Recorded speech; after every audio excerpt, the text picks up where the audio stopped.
There's no easy way to put this. The Canadian government is panicking on all fronts, which is why you saw several months ago they did a massive cabinet shuffle. They've tried to rearrange controversial people from the front bench to the back bench, and they've even let go of some members of parliament because they've brought too much negative attention. But it doesn't just end there. Trudeau is actually very good at bringing all the negative attention to himself, but that's actually not what we're going to be focusing on this video, at least not the main parts.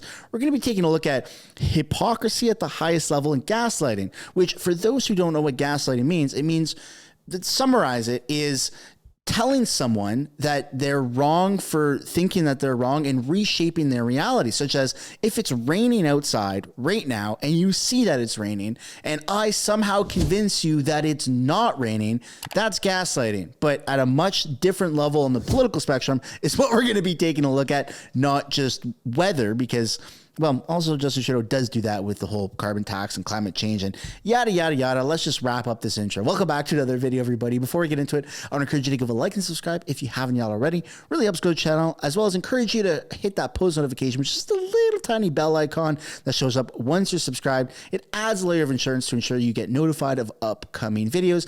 And I want to remind you that there are still very few, albeit some, stickers available for purchase down in the description. I did not see that coming, or the pinned comment below in the comment section. Without further ado, let's get into it. So CSIS is Canada's summarizing FBI, CIA, it's our intelligence group here in Canada. And on X, formerly known as Twitter, they're trying to educate people what disinformation is. They're saying hashtag disinformation is all around us. Read these tips on how to identify and stop disinformation. And as you can imagine, this has a lot of backlash in the comment section saying, can you talk to Justin? He seems to be the source of the most of the disinformation. Thanks in advance. People saying, especially when it comes from authoritarian regime in Delhi. I mean, I don't know. There's a lot of crazy stuff going on here, starting with the Liberals. While no Liberal will ever answer a question, it is hard for the regular citizen to know what misinformation is. So what do you suggest we do? Well, let's take a look at the Government of Canada's official website on what disinformation is. The effects of misinformation and disinformation and malinformation, MDM, cost the global economy billions of dollars each year. Often known as fake news, misinformation, disinformation, and malinformation are damaging to public trust in institutions and during elections may even pose a threat to democracy itself. Now, who decides what misinformation and disinformation is? Let me just stop you right there before you have to even process that question. Ding, ding, ding. The answer is the government. The government are the ones that decide what mis and disinformation is. It's not based off of actual facts. It's based off of what they want you to think it is. And so here's CSIS, our national intelligence organization, telling us how to identify what mis and disinformation is. Evaluate the information landscape critically and take the time to review the sources and messaging. When reviewing content in any form, ask yourself the following questions. Does it provoke an emotional response? So that means that anytime Justin Trudeau is talking and isn't able to answer a question, it provokes an emotional response. It makes us very upset and enraged and lack of trust in the government. So the government is telling you that that is mis and disinformation. He's actually able to answer questions. You just don't see it because you're not reading between the lines. That's my interpretation. Does it make a bold statement on a controversial issue? Is it an extraordinary claim, such as, I don't know, off the top of my head, I did not see that coming, right? They had a Nazi in parliament. They awarded him with 2 standing ovations and classified him as a hero. And then the government tried to go out and say that it's Russian propaganda and mis and disinformation. Does it contain clickbait? Does it have topical information that is within context? Does it use small pieces of valid information that are exaggerated or distorted? Has it spread virally on unvetted or loosely vetted platforms? These are a few guiding questions that can help you identify misinformation, disinformation, and malinformation. Even if one of these questions applies to a source, it does not automatically discredit the information. It is an indication to conduct more research on the item before trusting it. And they just have so much more information on how to deal with this. I mean, do not directly engage with it, create a response team to indirectly counteract mis and disinformation. I mean, it's insane, which is why you're seeing the government create these massive censorship bills on on Canadian citizens and on the Canadian internet, which is because, well, the reason is speculative, but has a lot of tangible reasons as to why this seems to be the most likely outcome. Because they're afraid. They're afraid. The Liberal government is currently afraid of their poll numbers dropping, their 97% chance that the Conservative government or the Conservative Party of Canada is going to win the next election. So they're panicking and trying to shut everybody up to make sure that they control the narrative. This is not something new. This is not mis and disinformation or malinformation. This is, you can go back to the Roman ages, right? How many times a day do you think about the Roman ages? Well, it's conquer and divide. And that's what the Liberal government is trying to do, unfortunately. And that will never be mis and disinformation. On to our next story. We have a clip here of Chrystia Freeland gets sarcastic with the reporter and basically hijacks the question that is directed towards this Liberal MP. And I just want to add one thing to build on what Francois Philippe has said. Marika, you've actually made my day. You've made my Thanksgiving weekend. This is not about us. It is not about claiming credit. This is about Canadians. And I am really glad that, as you said in your question, you're talking to economists who say inflation is going to continue to come down, that prices are going to stabilize. That's good news. That is really good news. That is, we are here to talk about our three core objectives. One is stabilize prices for Canadians. Second is build more homes faster. Third is fiscal responsibility. And the fact that people are telling you inflation is going to continue to come down, prices are going to stabilize, that's fantastic. I hope it will be your headline.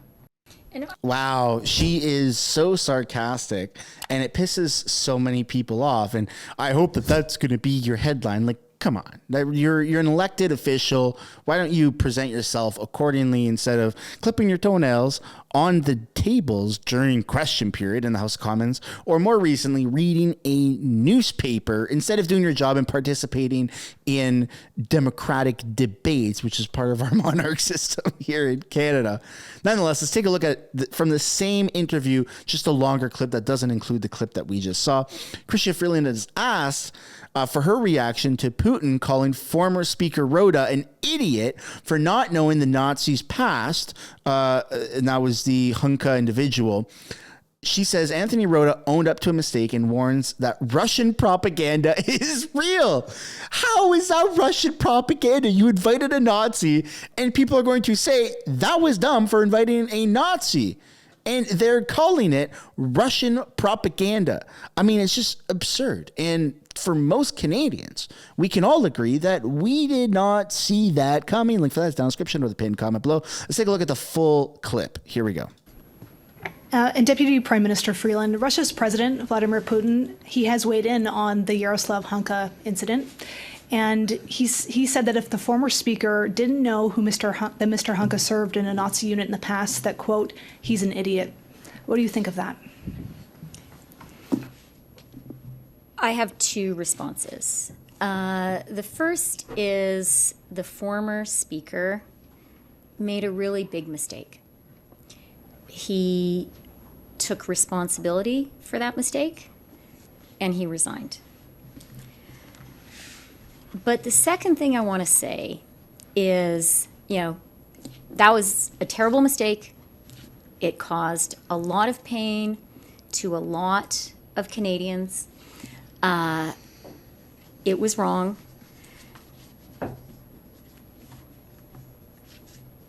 and he paid the price. We can't change the fact that he made that mistake. We can, though, all of us, decide how effective Vladimir Putin is at weaponizing that mistake. And I would really urge all of us to understand that Russian propaganda is real, that Russia right now, even as we speak, is killing the brave people of Ukraine.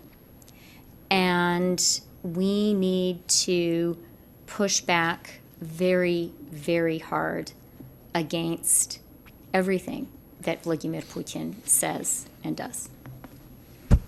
So it's only been factual from what I've seen that Vladimir Putin has said, where you're an idiot for allowing a Nazi into your parliament system and for turning your country into a laughingstock around the world. Propaganda, misinformation, and malinformation. I don't understand the immediate self-victimization that the liberal MPs and that our government is doing. It doesn't make any sense. And that, my friends, is called gaslighting. When they're saying he's wrong for literally speaking the truth and you shouldn't listen to that, that's gaslighting. You're trying to reshape people's reality, which is going to program people over the course of time to be desensitized to the issue and to downplay the fact that a Nazi was invited into parliament and awarded multiple standing ovations and given the status of being a hero because he fought the Russians, but like way back in the day when the Nazis were also fighting. So it's just very, very bizarre, and something to be cautious about is government mis and disinformation and always screaming propaganda at everything that they just don't agree with or everything that they embarrass. And I might create my own website and write a list of things to watch out for that the government says and does, because I mean, why not? It's very important to actually be aware that the government is fully capable and has the means to gaslight you in perpetuity, which is what we're seeing right now. Anyways, let's move on to another press conference that Justin Trudeau did where he's talking about, I'm going to continue to work to bring people together and make sure our kids are protected while standing up for everyone's rights. What a crock of crap. The Muslim Association of Canada and other groups have recently condemned your characterization of people, including Muslim families, who recently protested for what they call parental rights. You used the word hate to describe their concerns, and you've been asked to retract that comment and apologize. Will you do that, and should you have been more careful in the way you discuss this issue? I will always stand up for everyone's rights in this country. Stand up for Muslim communities, stand up for 2S LGBTQI+ communities, stand up for marginalized people across this country, and protect them from intolerance and, yes, from hatred when it is there. I am going to continue to work to bring people together and to make sure our kids are protected while standing up for everyone's rights. This is something that is core to Canada, that we defend each other's rights, that we support each other. And I've never suggested that someone who's concerned about parental rights is somehow filled with hate or intolerance. But what we need to make sure is that when we do see expressions of hatred or intolerance against Muslims, against the 2S LGBTQI+ community, against any Canadians, that we are firm in standing against intolerance, and that we reach out to bring people together. That's what I will always do. That's what this government has always done with Muslim Canadians and with all members of diverse communities. Quick follow-up. So you're not retracting the comment in question? It was a tweet talking about how we stand with the 2S LGBTQI+ community, and we always will. We will always stand against hatred and intolerance wherever and from whoever it comes. But anyone who's trying to politicize or spin this as an attack on one particular group is trying to divide communities against each other. We are a government and a party that will always stand against intolerance wherever it is. This, ladies and gentlemen, is the repercussions of not having a spine, allowing just anything to go wherever it seems to be. That's what's happened here in Canada.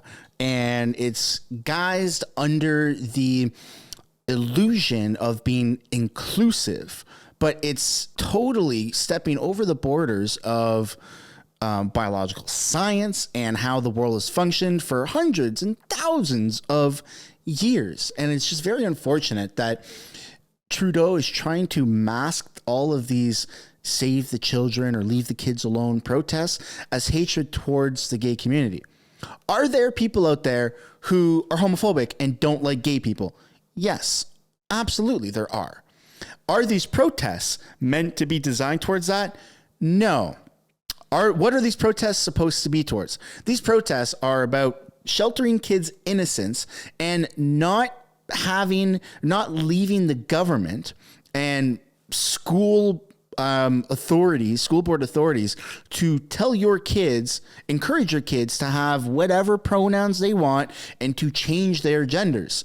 A child does not have the mental capacity to be able to make those decisions for themselves. They're kids. I mean, that's why kids don't drive. That's why kids don't vote. That's why kids can't have jobs, because they don't understand how life works. They're children. That's called innocence. You can't possibly tell a 3 or 4 year old that they are gay or that they are non-binary. They are 3 or 4 years old. You are still, I don't know if you wipe diapers at 3 or 4. My kid isn't that old yet, so I'm not really sure how that goes. A new parent here, obviously. But you can't give kids that type of power because they don't know. They eat their own boogers. They crap their pants. Like, they can't make massive life decisions based off of how they feel on a select day and what the government is telling them that they could be. You could be anything. No, you can't be. And this is what happens when inclusivity and progressiveness goes too far. I'm sorry, you can't be anything that you want to be in life. You can be whatever you are good at and put your mind to, but you can't change biology. And so it's very weird because these protests are not aimed towards gay people and the gay community at all. It's about protecting children. Anyways, let's move on. Let's take a look at our last gaslighting issue, which is Justin Trudeau telling people that we are not going to decrease our military budget spending. Your government asked the military to find $1 billion in cuts to the defense budget, which the Chief of Defense said will impact the forces. Can you confirm you will go ahead with the $1 billion defense cut? No, because there are no cuts to our military. Every year, we increase our spending on military. We've increased military expenditures by 70% over these past years and into the future, and we're going to continue to invest billions more, including $38 billion for NORAD modernization. We're continuing to move forward with significant upgrades and investments in strong, secure, and engaged, and in the future of our Canadian Armed Forces. Every year we invest more in the men and women who defend our country. We are making sure, as all households are doing across the country, that we're spending on the right things and we're cutting away extra expenditures that are unnecessary. But every year we are spending more on the military and will continue to. And let's just snap on the circus music.